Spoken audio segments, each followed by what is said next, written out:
22 నిషిద్ధ జాబితాలో అక్రమంగా ఏమైనా జిరాయితీ భూములు లాంటివి చేర్చినట్లయితే, అలాంటి భూముల్ని ఆ నిషిద్ధ జాబితా నుంచి తొలగించుకునేందుకు శ్రీకాకుళం జిల్లాలో ఒక స్పెషల్ గ్రీవెన్స్ డే అయితే కండక్ట్ చేయబోతున్నట్లు ఈరోజు 'ఆంధ్రజ్యోతి' న్యూస్ పేపర్‌లో ఆర్టికల్ అయితే రావడం జరిగింది.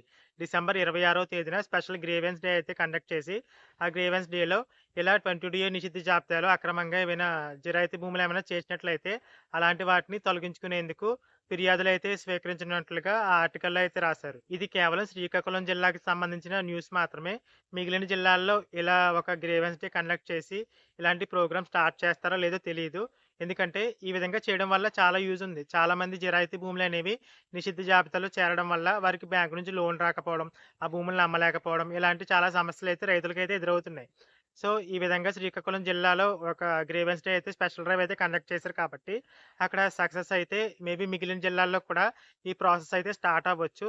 కాబట్టి న్యూస్ అప్డేట్స్ అయితే డైలీ ఫాలో అయితూ ఉండండి. దీనికి సంబంధించి మరే అప్డేట్ వచ్చినా. ఎందుకంటే ఇలాంటి 22 నిషిద్ధ జాబితాలో ఉన్నటువంటి భూముల్ని తొలగించేందుకు ప్రభుత్వం గ్రీవెన్స్‌లో కొన్ని డాక్యుమెంట్స్ అయితే అడగొచ్చు. అంటే అది జిరాయితీ భూమే అని తెలిపేందుకు, నిషిద్ధ జాబితాలో ఉన్నటువంటి భూమి కాదు అని తెలిపేందుకు కొన్ని ప్రూఫ్స్ అయితే అడుగుతుంది.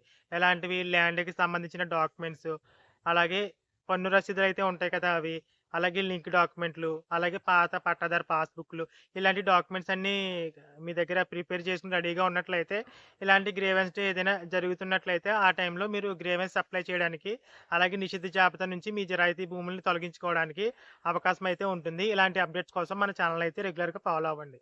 Thanks for watching.